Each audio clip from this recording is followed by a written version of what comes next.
Hello, welcome to Let's Play in Crusader Kings 2. As always, this is Dencius. Well, I'm back. Audio is fixed. Only concern now is it might be too loud. Suppose we should come clean right off the bat. I've had to jump back about 10 episodes.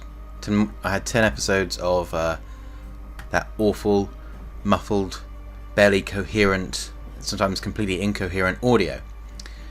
That's what I had for 10 episodes.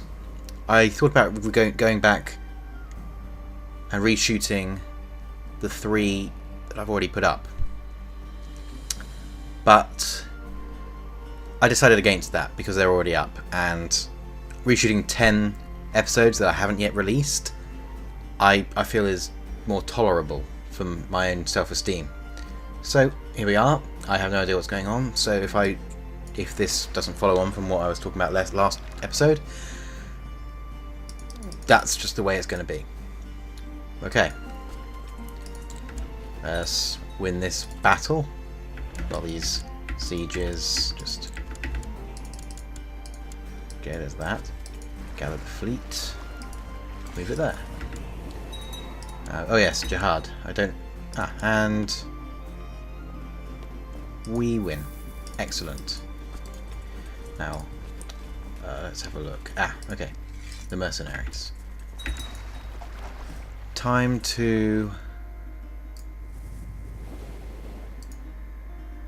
pick up some extra soldiers. A great holy war for Khiva. That's over here.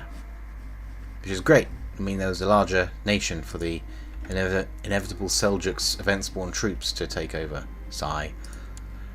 Yeah. Oh yes. Unmarried. Let's have a look here. 32-year-old genius. Tempting, but no. Let's have a look. Are there any princesses? They're all courtiers. The only one I know has got royal blood is my niece. Lisp. Genius. 7. A twin. Decent stats. Yeah. Give it a go. Arrange betrothal. And go.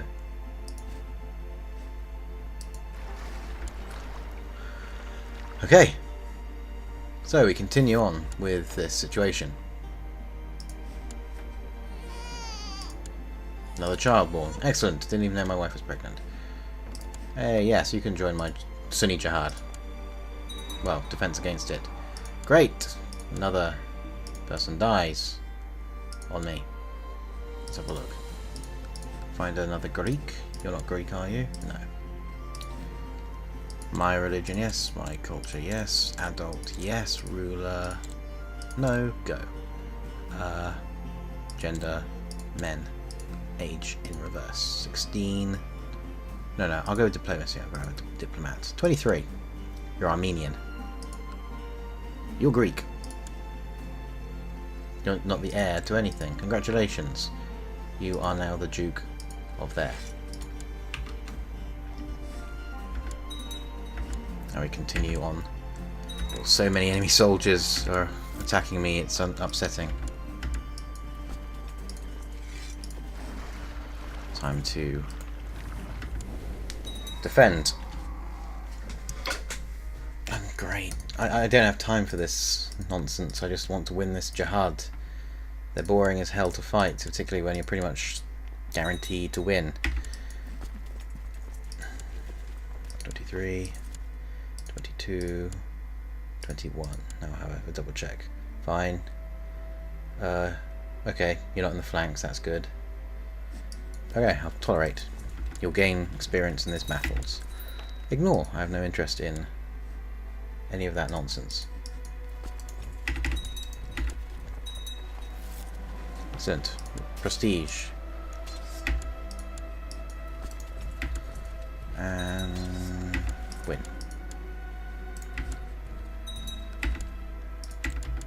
Just take everything back and push on. Another defeat. Well, siege. Another defeat. Sigh. Chase half across Jerusalem. A visitor. Of course they shall have my support. Oh, what is this about? You have received a visitor, a monk from one of the monasteries on the fabled Mount Athos on the Chalkidiki Peninsula in Greece. Don't know if I said that remotely right. Given that it's Greek, probably not. He tells you that the monks are constantly expanding their presence and constructing new monasteries at this most holy site. However, building for the glory of the Lord requires earthly funds, he explains, as I fluff that entirely. And this is why he has come to see you. If you would demonstrate your piety by donating a large sum of gold to the monasteries on Mount Athos, it would surely become known all over the land that you have done so, and you would of course also be mentioned in monks' daily prayers. Well, why not? It's pretty much what I just got from winning that holy war. I won a holy war, I give it for a holy order. And extermination? Yes, I wiped out that army. I'm not in charge. Oh, I am in charge of that one. And we're down to 0.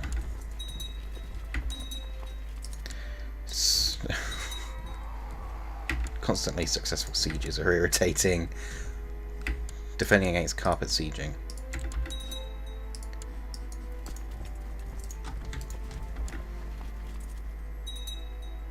Force you out.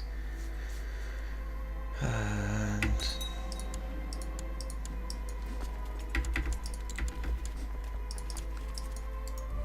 having one army fighting dozens. Meanwhile, at the Imperial Palace, all this event chain. You are enjoying a late supper at the Great Palace in Constantinople, sampling some new wines brought in from the provinces, when the sound of a distant explosion is heard. Windows shatter, and the chandelier above begins to sway as the shockwave hits a second later. Dust trickles down from the roof, and to your dismay, some of it lands in your wine. How dare it! Execute the dust. You hurry to a balcony overlooking the city and see an intense fire burning at one of the warehouses by the docks. The nearby water in the Golden Horn is also ablaze, and the fire has already spread to several ships in the busy inlet. While your crews are in the process of abandoning them, the harbour area is rocked by a flurry of smaller explosions from the burning warehouse. No. The next day, while this jihad goes on, after the fire had finally burned out, you inspect the ruins of the warehouse with your bodyguard. You learn from your advisors that this building housed the primary stockpile of liquid fire, or Greek fire, as it is commonly referred to as outside the Empire. This slow-burning liquid can set water itself aflame and has delivered Constantinople safely from more than one siege. The damage done to the warehouse and the harbour area is the least of your concerns, however. No trace remains of the liquid's formula, a closely guarded Byzantine state secret since the 7th century, or the alchemists who are working in the warehouse. Without them or the formula, your supply of liquid fire has been cut off. Well, this is a disaster. How am I supposed to burn the King's Landing without it? I killed another person in battle. Excellent. Continue fighting this war.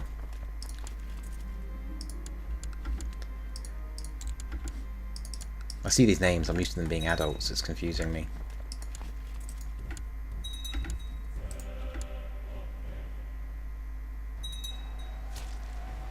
And win.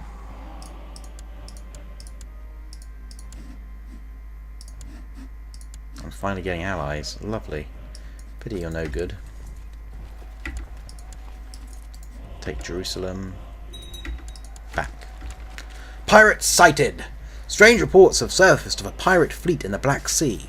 If witnesses are to believe, the pirates burn those who will not surrender with a sea fire spewed forth from the prows of their galleys. Could it be that these pirates have somehow obtained the formula for liquid fire? If this critical weapon enters widespread use by the enemies of the Empire, we will lose a decisive edge. The Magus Dux has drawn up a plan to dispatch a small naval task force to the Black Sea, which will seek out and capture these brigands. Your spymaster has suggested an alternate plan, however. Spies will be planted in every major port around the whole sea until they manage to infiltrate the pirate gang and uncover their secret hideout. I'm going to send in the spies because I have a feeling my ships will get burnt.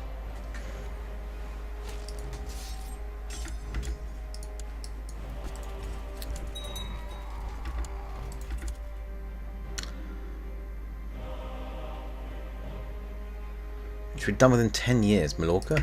I've got heretics in Mallorca. Well, yeah. I forgot Catholicism was a heresy. If the local guy doesn't get rid of it, I'll just take a piety hit.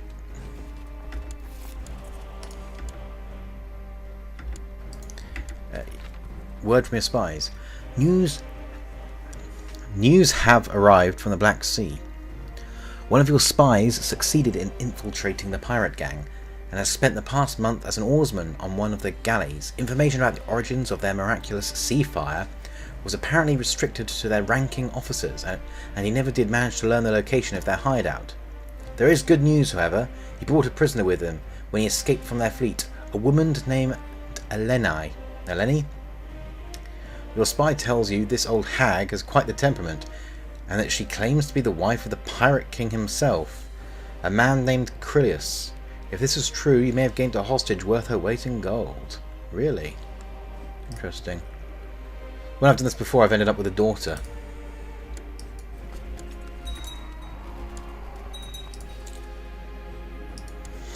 Yes. There you're my vassal. Go ahead. Oh yeah, there's twins. I do remember this.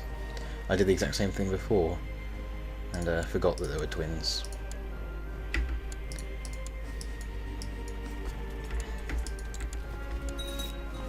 You can see how much attention I give to someone who's going to marry into the family. Just didn't care.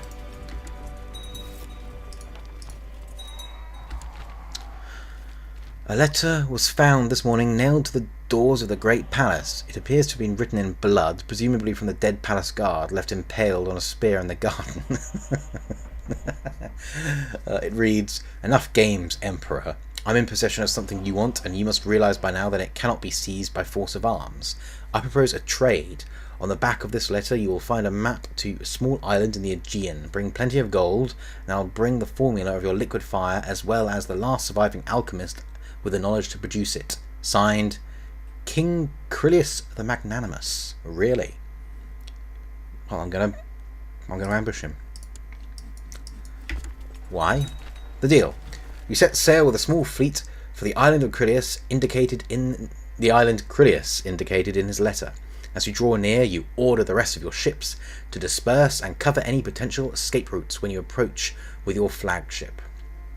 The Pirate King has already arrived at the small barren island, and you make your landing with Eleni and a small shore party of trusted Varangian guardsmen. Crilius stands surrounded by his brigands. "I see you brought my wife." Why did I put an accent on? That's just so... Crilius says, "If you think ye can barter with her, ye will be disappointed, but I will lower the ransom by 1/3 if you promise to keep her."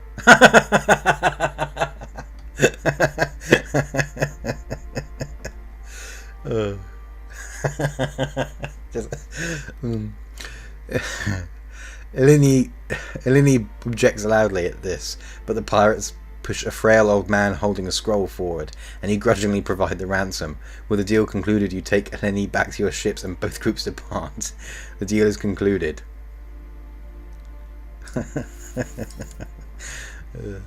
Divorce must have been expensive in those days. Returning home. You set course for Constantinople, and your men confirm that the old man is indeed one of the missing alchemists. The formula he brought also seems genuine.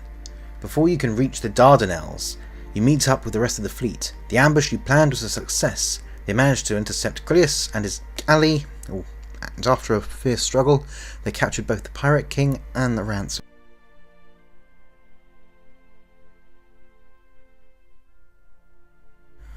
Wow, I was struggling there. Coughing fit. Muted the mic in time.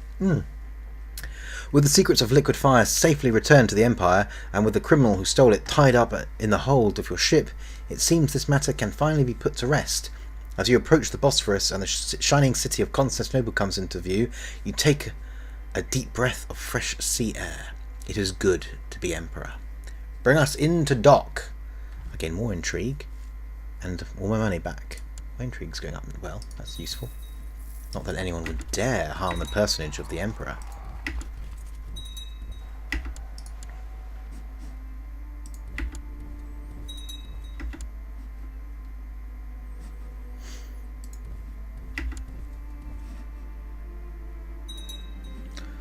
Oh, he's inherited a mosque. I was going to go, I inherited a mosque? What? Oh, sure, you can take a claim on the kingdom of wherever. Denmark. Yes, you can join my thing for that.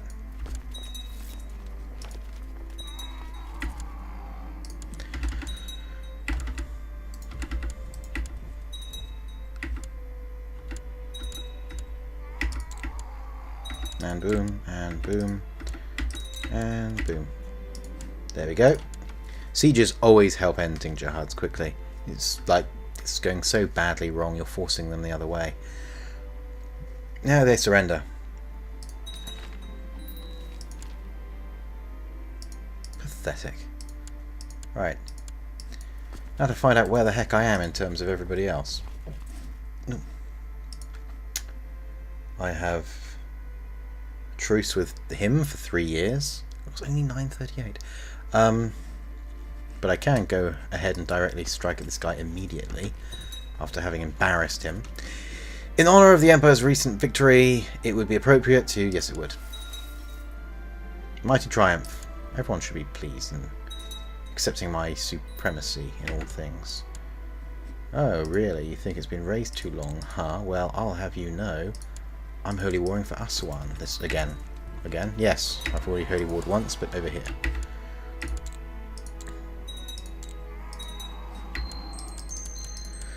Okay. Right. Thank you for watching. My name has been Tensius.